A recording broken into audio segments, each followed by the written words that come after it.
And welcome back to the Exposit Bible Study Podcast. We are going to dive into chapter 7 today on the podcast.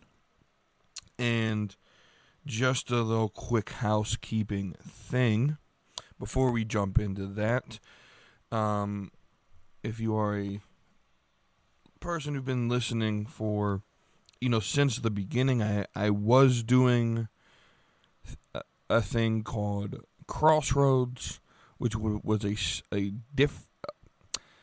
a sort of spin-off show where instead of doing episodes in between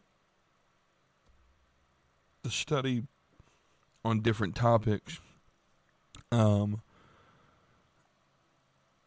would just name it a different show, and basically the thing I'm going to do is I'm going to stop doing that for two reasons mainly. One, doing it once a month like I had planned to do, it really became like, what do I want to speak about?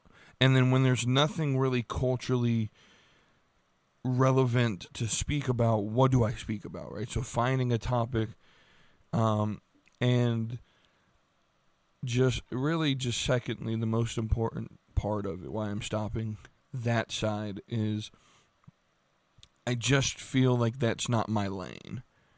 I've tried it.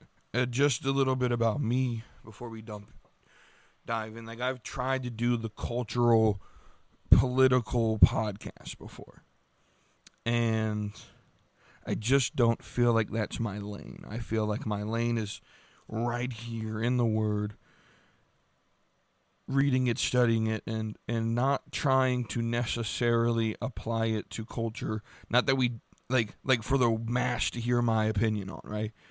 I think I internally apply it, right? And it's actually a conversation that I had with someone else on, like, as a Reformed person. He said that he felt that, like, a lot of Reformed people, mostly on the internet, tend to be head knowledge only, and there's zero application, which I disagreed with. And I said, within the Reformed community, and mainly he got at the point at, the evangelical sort of non-denominational, your typical sort of what we would maybe call normie Christian. They're better at, the TPUSAs, right? They're normie Christians. They're right? The sort of, I go to all the big concerts, and I go to church on Sunday, and yeah, they're better at evangelism. They're more charismatic. They're more, I wouldn't say more passionate, but I would say they're more on mission at getting as many people into the church as possible. And we need those people. I'm not saying that we don't need that, and so he was saying that the Reformed don't have a large emphasis on evangelism or personal application, doing the Great Commission. And I said, and he did pose it as a question, am I looking in the wrong places? And my response to him was, not necessarily that you're not looking. I think it's just, I don't think what you see you're considering application towards missions. Because we have this sort of idea that, like, evangelism has to be like breaking down the gospel, and doing that. And I said a lot of the application within the Reformed believer is internally. That when we read the scripture, a lot of that application is first recognizing that I myself am unworthy, and it's a daily sanctifying application. But I said, but there's also other things that the Reformed people would say would be application of life of the Christian, from the Reformed perspective. Building and running a family, right, is one of the main ones. I said, but you're also sort of overlooking that a lot of the main political activists right now, whether it's the abolitionist movement or a lot of the political activism for the abolition of abortion, whether it's through End Abortion Now or a rising abolitionist, I said both of those organizations are reformed. That's the fruit of reformed believers. A lot of the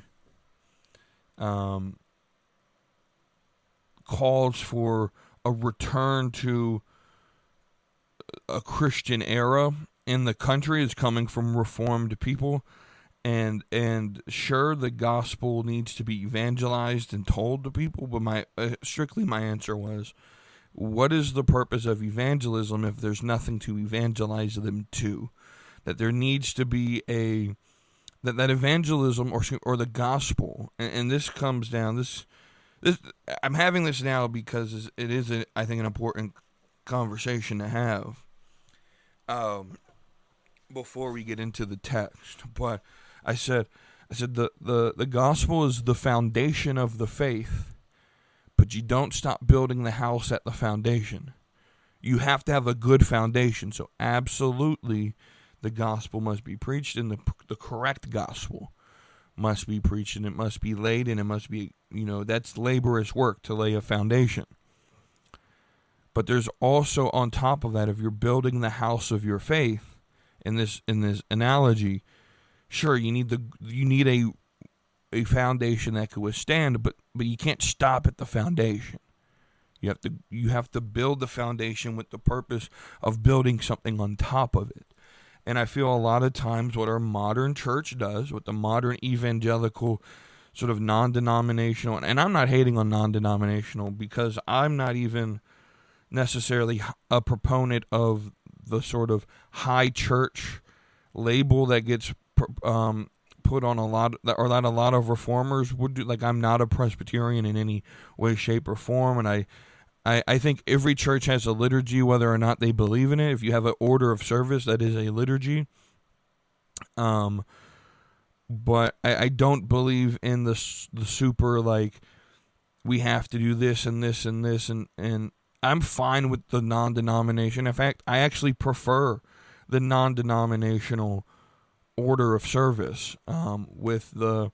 As much as we complain about, like, the rock concert vibe of worship, I don't have an issue with that. My issue comes in is that if you're going to have that, because I do think you have to be biblically accurate but culturally adaptable. But my issue isn't the way we worship. My issue is the depth of the worship. It feels very surface level, and a lot of times where the focus is more on the presentation than on the content. But I would have no issue with the style of worship, and I'm not necessarily anti, having, the poppy rock music type aesthetic. I'm not against that. I'm also not against if you don't want that, right? I think it's each church has to do as their congregation sees best. That's why I am a Baptist. But at the same time, I think that the issue is that the depth of the worship is, the whole experience is very surface level. And I think a lot of that comes out of the last 25, 30 years of just trying to do enough to get people into the building and for them to say, and for them to raise their hand and say a prayer and join the church and be a member and start tithing.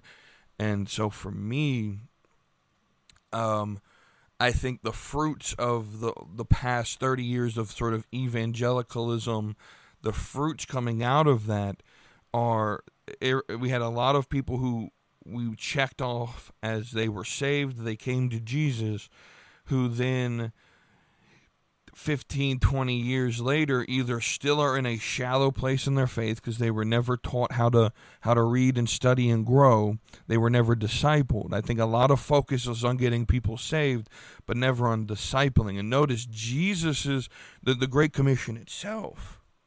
Jesus' mission for us wasn't just to go and get people saved. Right? If you want to turn with me, I think it's Matthew 28. If you want to turn with me to Matthew 28, what is the Great Commission?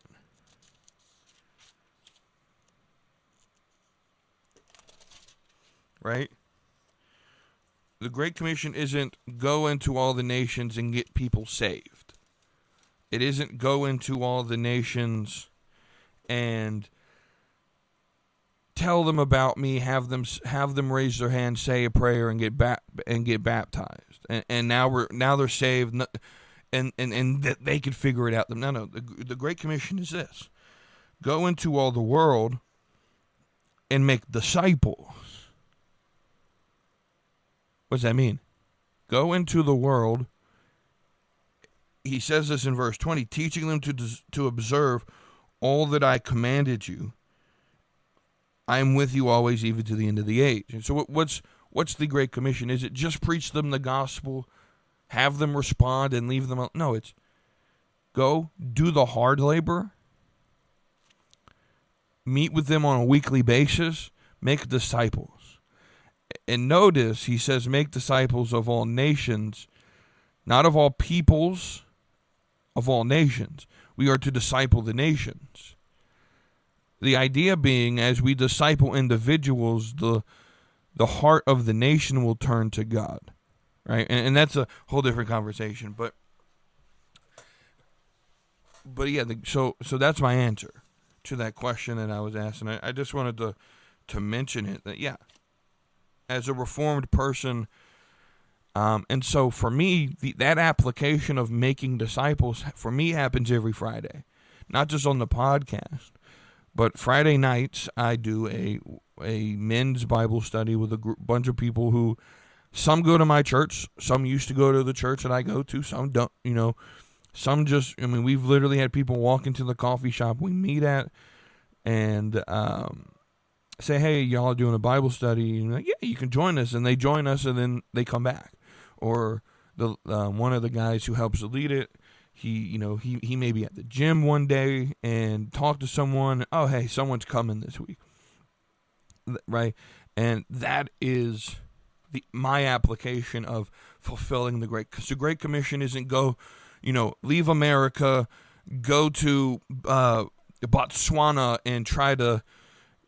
No, how about you in America, in your city, go outside, go find a group of men and, spend some time with them and do the hard work of discipleship. I think a lot of times the church loves to be missional in that we love to go out and evangelize, but we hate the idea of disciple making.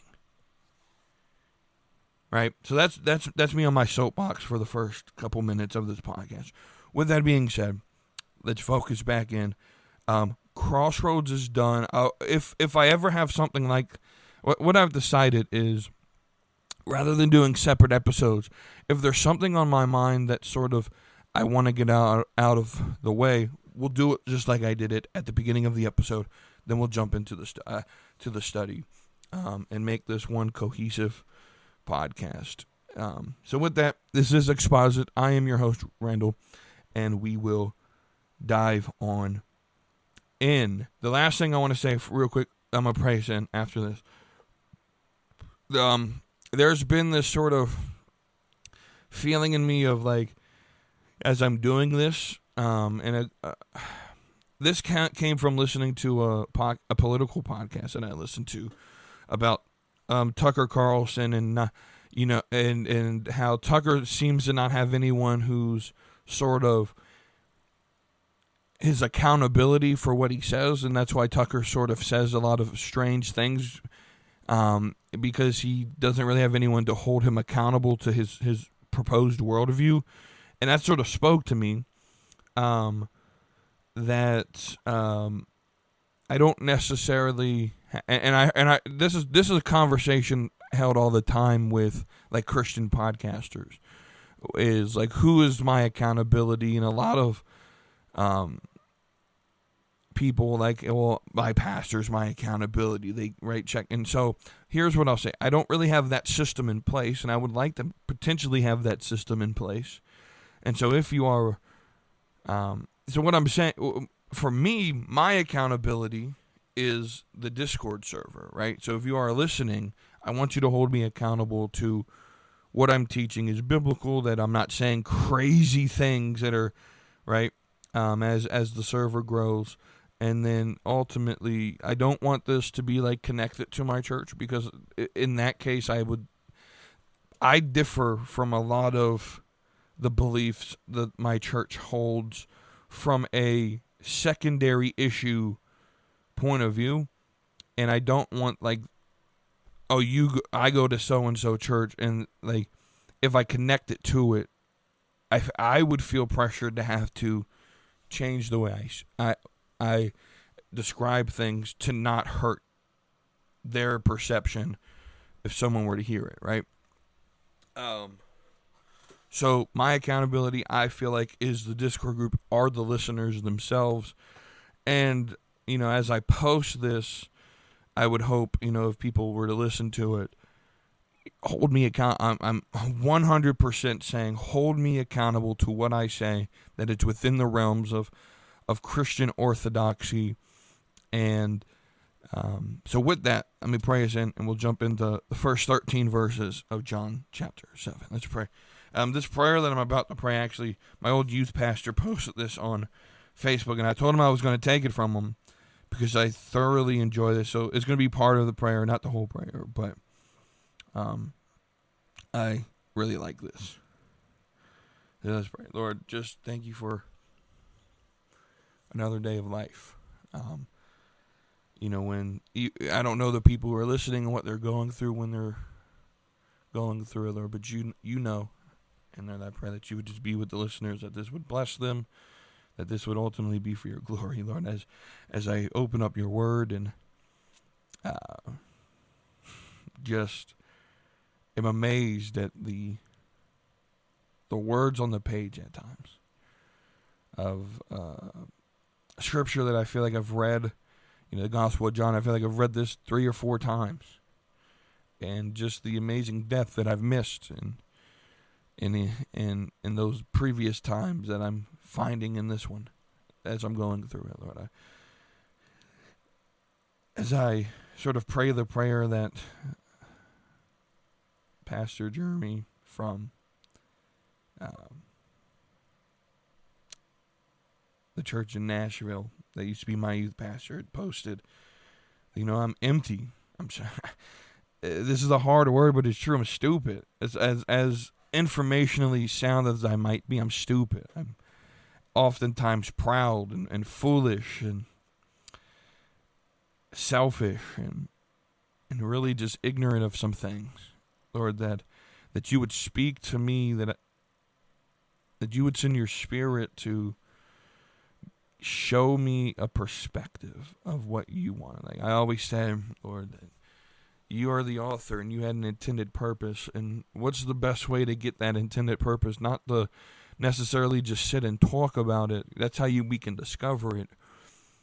But if that talking isn't Spirit-filled, like the best way to go and figure out your intended purpose is to ask you to reveal it to us. And Lord, so that's what I'm doing, Lord. Reveal the purpose of this text through this study, that I may gain knowledge, yes, humility, absolutely, wisdom for sure. As I just got done personally reading through Proverbs and just constantly seeing the contrast between the wise and the foolish.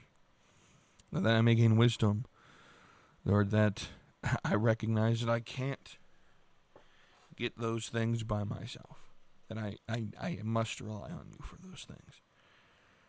As I read through the Gospel of John, will you show yourself to me and to those who are listening, and all of it for your glory? I pray this in your name.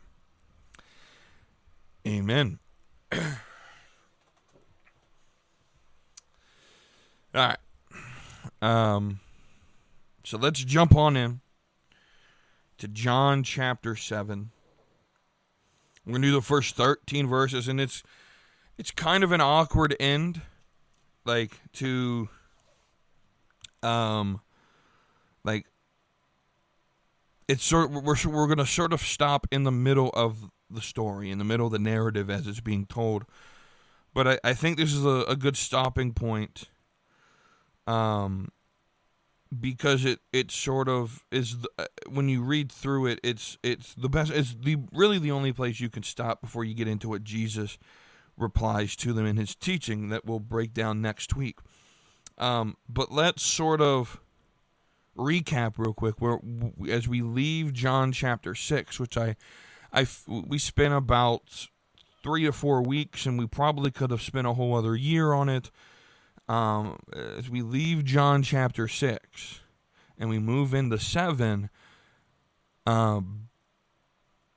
just recall, all the teachings of Jesus that we got, right? And remember where we're at. That was, and I really want to just recall where we were at. We were in Galilee. We see this at 59. It says all these things were spoken in the synagogue in Capernaum. They were in Galilee as he was teaching this and we found in verse 6, or excuse me, in chapter 6, verse 4, while they were in Galilee, the Passover of the Jews was near. So we were at the Passover. That would have been late March, early April of our calendar. And then notice in verse 2 in chapter 7, when we get there, John's giving us context clues as to the amount of time that has passed. He says it's the Feast of the Jews, the Feast of Booths. Now, the Feast of Booths, I'll describe what it is here in a minute, but I just want to say that it typically happens in October, early October, like late September, early October. So we're getting about a 6 to 7 month break in between the two stories. And we know that there's a sort of scene transition because John does his phrasing after these things, which we've talked about, doesn't necessarily indicate chronology, that this happened immediately after what just happened. It's not chronology. There were things that happened in the 7-month gap in between that we actually can find in the other synoptic gospels. The Transfiguration was one of them. The first prediction of his death was an event that had happened in between. He had gone down to Tyre and Sidon and into the Decapolis, and was really just sort of, and as we read in verse 1 here, it says, after these things, Jesus was walking in Galilee, for he was unwilling to walk in Judea because the Jews were seeking to kill him. And this idea of unwilling isn't that he was like scared to go to Judea. It was more so volitionally, I'm choosing not to go because it's not the right time, right? We know that Jesus works on this divine schedule, and he'll even get into that in this passage. But so unwilling was like volitionally, I'm not going to go down there. This isn't him being scared to go to Judea. He's saying it's not the time for me to go there, and he's sort of trying to remain at a low profile. So we see here that he's walking in Galilee. There's a 7-month gap between the two events that we're about to talk. From chapter 6 to chapter 7, there's about a 6 to 7 month gap. And we see in the synoptic gospels the events that happened there. And a lot of it happened around in the sort of perimeter of the nations, right? Of the nation. He sort of stayed at low profile. He didn't want to go to where people were that were where the religious leaders were at. He was trying to remain low profile, right? And so we get this context now, then in verse 2, that the Feast of Booths was near, right? And the Feast of Booths was one of the 3 required pilgrimage feasts. So you had Passover, which we just had in chapter 6-7 month gap before. We have Feast of Booths, what is known as, so Passover is known as Pesach, which is where we actually, so Pesach is actually what Easter was called before it was changed to Easter in sometime in the Middle Ages, right? But early Christians would have called Easter Pesach, is the Hebrew name for the Passover, because it's celebrated around the same time, right?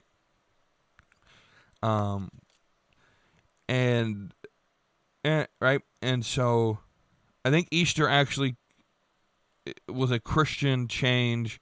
I don't remember all the history. I looked this up earlier this year, but I don't remember it. But I know the response is going to come back. Oh, see, they changed it to a pagan. No, that's not what happened. It has something to do with like the Germanic words, or English is realistically a Germanic language, and so it has something to do with the translation to the Germanic languages. I don't remember it. You can go look that up. Either way, the Feast of Booths was the second one. This one was known as Sukkot. Now, Sukkot, again, is early October. And then the other one would have been the Feast of Weeks, which is also known as Pentecost. So those are the 3 required pilgrimage feasts, right? And so this one is the Feast of Booths, or the Feast of Tabernacles, or the Hebrew name Sukkot. And what happened, this was probably the most celebratory of the 3 feasts that were required. And by required, I mean all males who were capable to travel to Jerusalem must travel to Jerusalem, right? And that's important for later in the narrative. And so during the Feast of Booths, a lot of times what would happen is booths just mean tents, right? So they would put out tents or tabernacles, and essentially it was a remembrance of the wilderness wandering where God stayed with them. I find this interesting that this is mentioned here, because if we go, it sort of points me back to John 1:14, that the word came and he dwelt among us, or he tabernacled among us. So in Zechariah 14, the Feast of Booths was mentioned as being celebrated during the reign of Christ. Now, if you ask, like I listened to John MacArthur preach on this, and he said it's going to happen during the millennial reign. We're going to celebrate the Feast of Booths during the millennial reign. That's the dystopian John MacArthur coming out. I would disagree in that terminology. I haven't studied Zechariah enough to know necessarily what that. I believe the Feast of Weeks being, the remembrance of the wandering being taught. Again, I don't necessarily have a belief because I haven't studied it enough, but I'll get back to you on that one. Eventually, we'll go through the book of Zechariah, and we'll study that. Either way, but they would build these tabernacles or these booths or these like tents, and they would build them on their house, or they would build them in the city, and they would sort of remember the wandering in the desert and how God was sovereign and watching over them, and they would celebrate entry into the promised land. But the idea of the Zechariah passage more so is that it changed the meaning to the expectation of the Messiah. Right? There was this messianic expectation that came from celebrating the Feast of Booths. So we continue reading down. It says, therefore his brothers, and we know he had literal brothers. Those are named, I think, in Matthew 14. I don't remember. I know it's mentioned in Matthew. I don't have it right off the top of my head.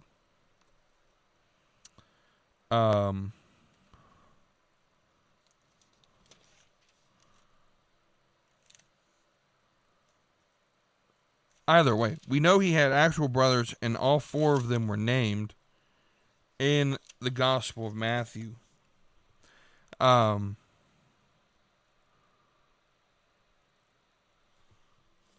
see. Now I want to know where it's at.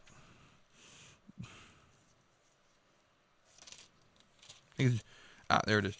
I think it's Matthew 12. Possibly.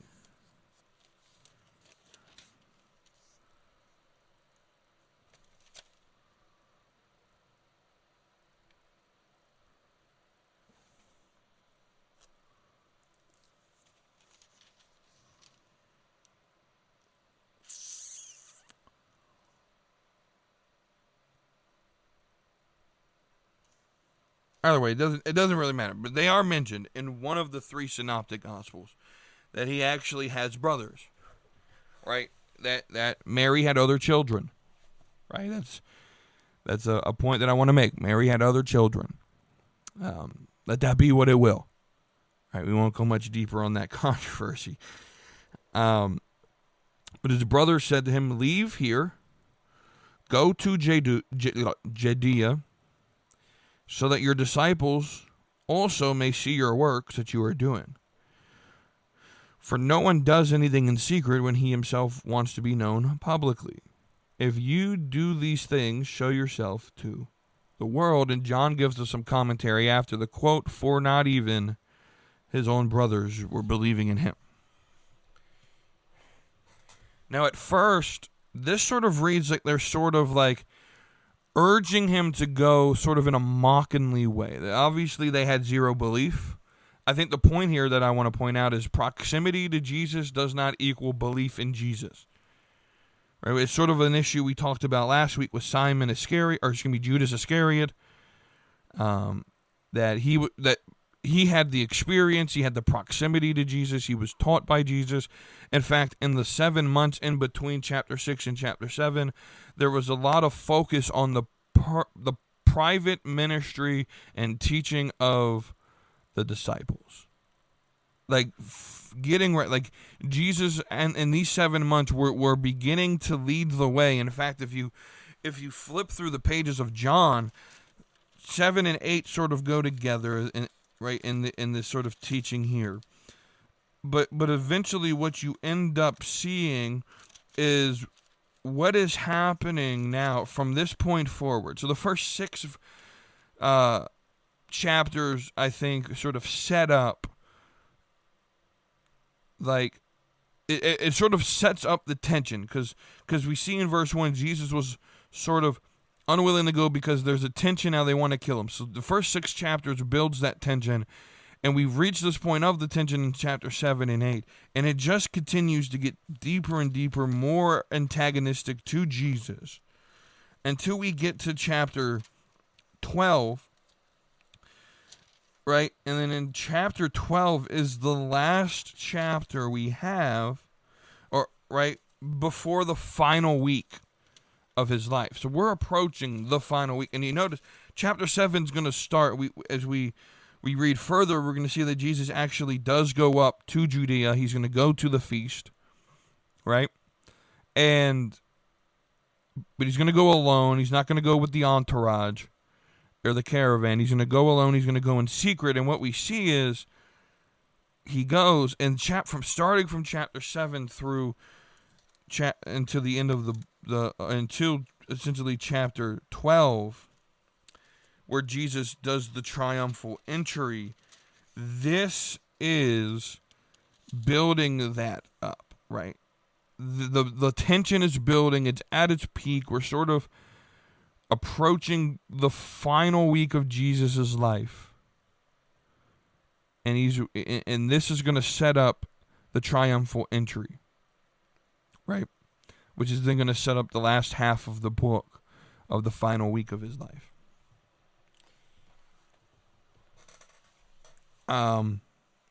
So the things are sort of very tense in this situation. You even see his brothers, who had ultimate proximity to Jesus, were antagonistic of Jesus. But here's the good news we know about this. We know after his death and his resurrection, his brothers believed. James, his brother, ends up becoming the head guy in the church in Jerusalem. And if I'm remembering correctly in church history, he actually ends up getting thrown off the top of the temple and having his skull beat in for the gospel. So the guy who here is sort of antagonizing him, well, if you are who you say you are, go show yourself. Don't hide out here in the shadows. Go to the feast where there will be millions of people and declare who you are. Now, I also, while I see this as antagonistic, I think this is also kind of, maybe they had a hope. Maybe they had this hope that he's the Messiah, but they had the false hope that he was a military Messiah. I think maybe they were urging him, hey, go show yourself, do these works, free us from Rome. Right? I see that kind of hope. I see the antagonism. They definitely weren't sort of mocking him or antagonizing him. Hey, if you are who you say you are. Who else said that to Jesus, by the way? Right? If you are who you say you are, go do these signs. Well, that's straight out of the mouth of Satan. If you are the Son of God, command this bread. Throw yourself off the temple and test the angels. Right? Worship me. It's the right out of the mouth of Satan to ask if. And his brothers are doing this. So absolutely this is antagonistic. And right?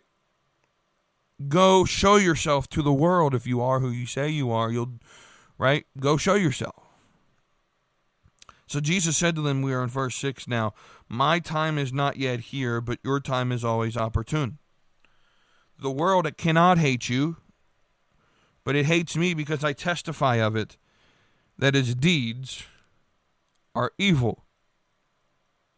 He's saying the world doesn't hate you. Why doesn't the world hate his brother? Because they're not exposing it. This brings up a fair point that I want to bring that may get a little political in application. You can claim Jesus. You can be in proximity to Jesus, right? But if you're not I'll say this. There are so many people who go to church on Sundays who claim to be Christian. And I can't judge their heart. I can't judge their salvation. I'm not going to say that. But there are a lot of people who the world just doesn't, and by world I mean the sort of antichrist system, the world, or the secular realm, right? Who acts anti to the gospel. There are so many people who claim to be Christian who the world, who Satan looks at and like, that's not a threat to me. I'm not worried about them. And so they live comfortably. They go to church every week. And they're not a threat to the kingdom of Satan. Jesus says the world doesn't hate you, but it hates me because I expose the very deeds that they do. I testify of it. Ultimately, what does Jesus say? Jesus says it's not, the world doesn't hate me because I perform signs. In fact, they want me to perform signs. The world hates me because of my words, because of what I say, because I testify that the deeds of the world, from the religious to the pagan Gentile. I testify to them that their deeds are evil and they must repent, essentially, right? He's saying, I testify, I speak out, I call out and expose the evil deeds of the world. And so if you ever see, why is it that there's so many, and so to the application I want to make politically in a post Charlie Kirk world, why is it that Charlie Kirk was so targeted by the secular, and guys, as much as we want to blame Tyler Robinson, and he is to blame, he should pay for his crime. The world that created Tyler Robinson was a demonic influence. And so why was Satan so pressed that he created the system that eventually would take out Charlie? Why? Because Charlie was a threat to the kingdom of Satan. Charlie testified about the evil of the world.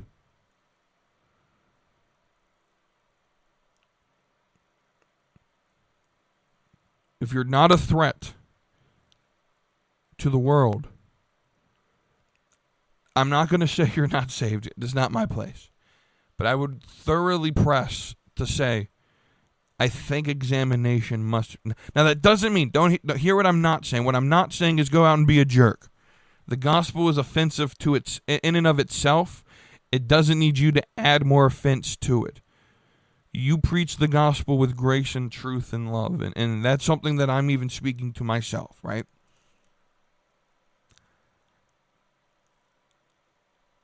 But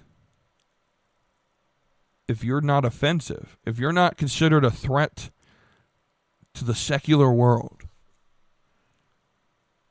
I question whether or not you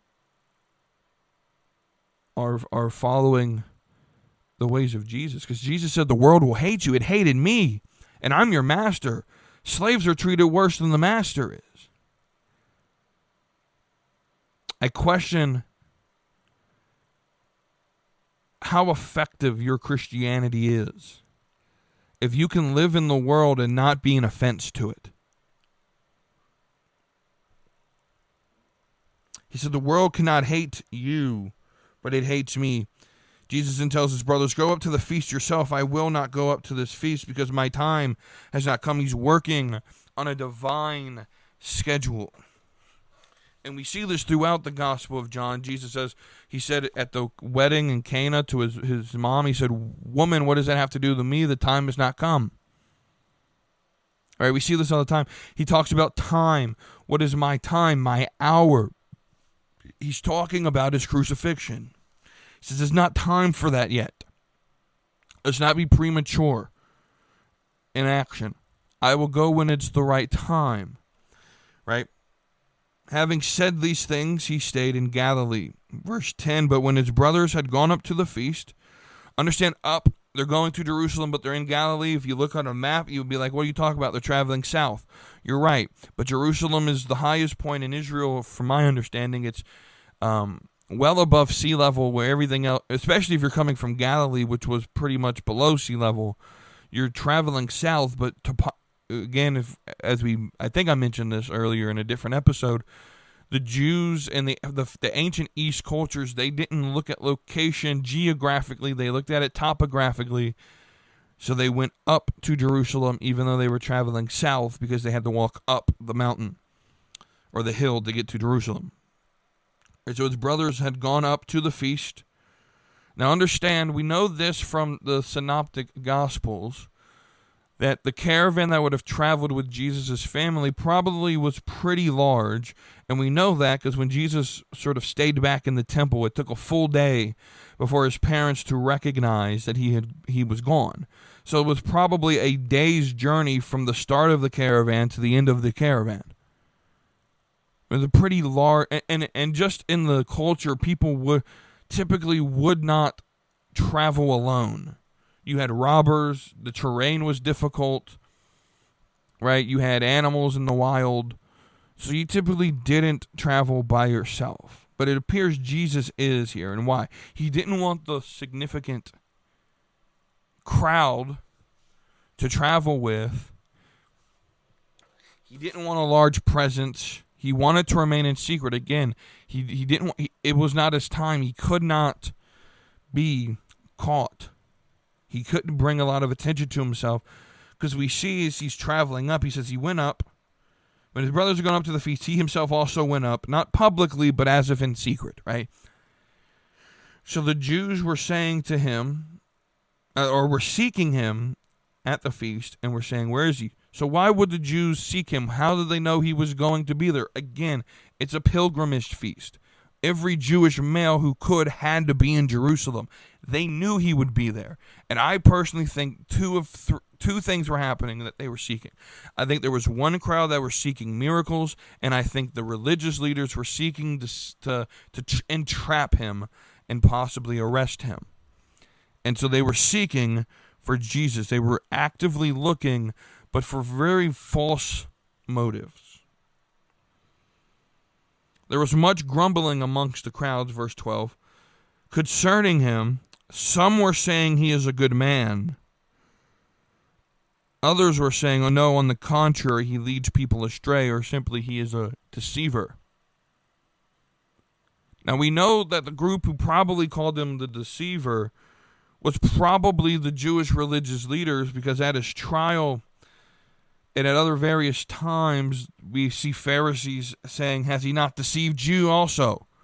Or this is one of the charges was he is a deceiver, right? So this was probably the Jewish leadership, or someone highly influenced by the Jewish leadership, who this group would have said he's a deceiver. He's leading people astray. And then we know that there's another group that said he is a good man. Now this bears the question: which one has the correct view of Jesus?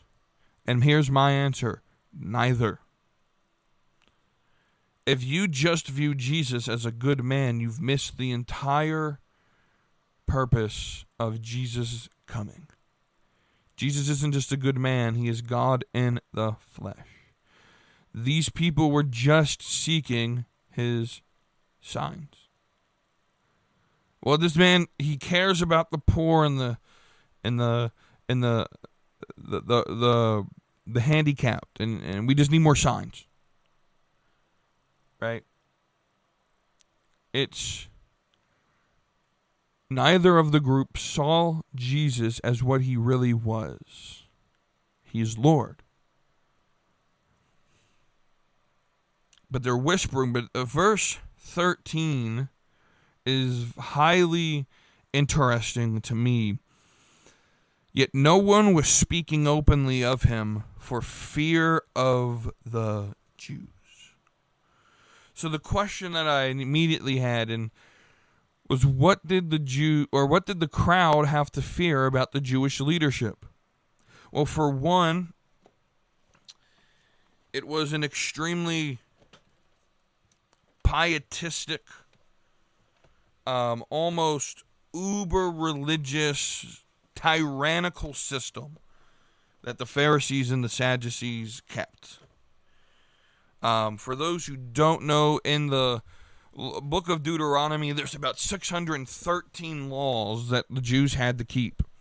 The Pharisees and the Sadducees added a lot more laws to those original laws. And they even sometimes made laws that essentially, if you had a field to play in and God said stay behind the fence, and that was his law, the Pharisees built a fence closer to the house. Say you had an acre of land to play in, and on the other side of the fence is the street. And the only thing God says is, don't go past the fence because the street will kill you.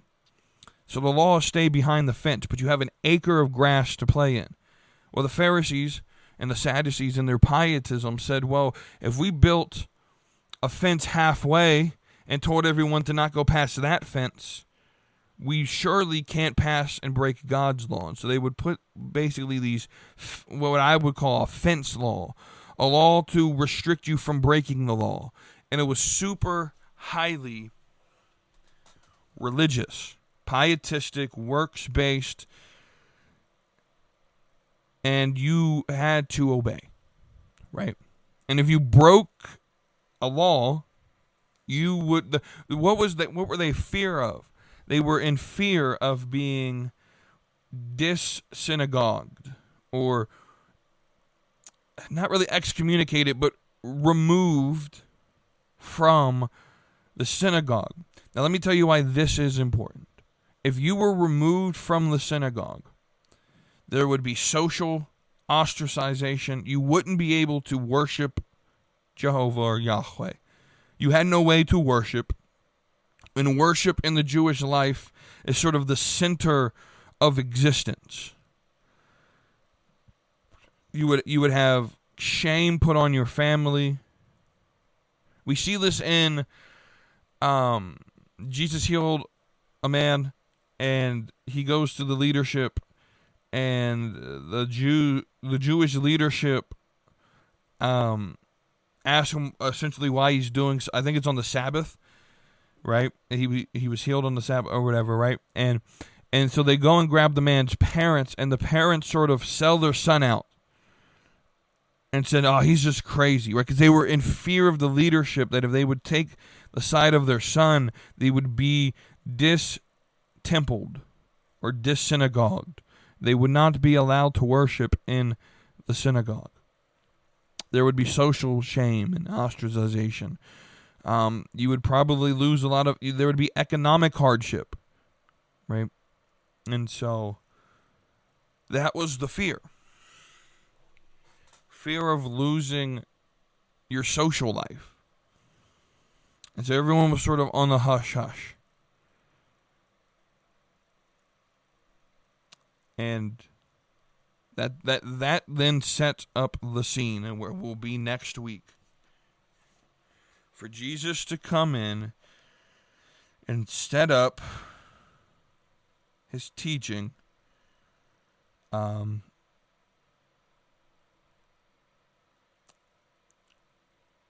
Like, he gets to work real quick, right? So Jesus is in the crowd. They're talking about him. When we pick up in verse 14, we'll see that he was now in the midst of the feast. Or it was now in the midst of the feast, and Jesus went up to the temple and began to teach. Jesus just immediately walked in and he started teaching. And we're going to read what he taught next week as we pick up. Not exactly sure where we'll stop next week, but probably 14 through 39 is probably what we're going to do. So I hope this episode was a blessing to you. There's not as much as a under the surface secret meaning, like spiritual meaning here. I think this really is just the context to set up the sermon Jesus is about to give, the monologue that Jesus is about to go on, that eventually leads through chapter 8. And so, very straightforward text with a lot of things that the Jews would have understood. But the final point I want to say is he talked about being like the synagogue. Now notice he's writing this. I think he's writing this maybe on purpose, talking about the fear of the people to speak about him for fear of the Jews. He's writing this around 90 to 95 AD to Jewish Christians who converted from Judaism to Christianity and would have understood the immense ostracization that these people were afraid of. These Christians John is writing to would have been dis-synagogued, could not, it would have probably brought shame on that. I don't think we ever think about the cultural aspect of these early disciples and the early church that John was writing to, that Paul was writing to.